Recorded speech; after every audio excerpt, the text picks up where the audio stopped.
தமிழக அரசு வருவாய் கிராம உதவியாளருக்கு வரையறுக்கப்பட்ட காலமுறை ஊதியம் 15,700 அடிப்படை ஊதியமாக வழங்கிடுக. ஒன்றுபடுவோம் போராடுவோம்.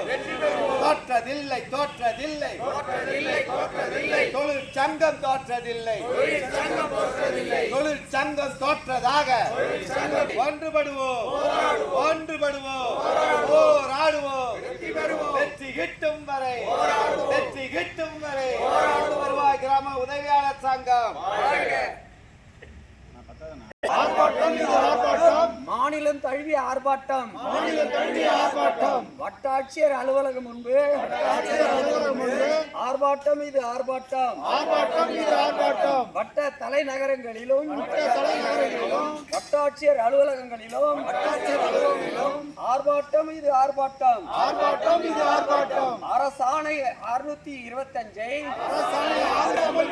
முழு நேர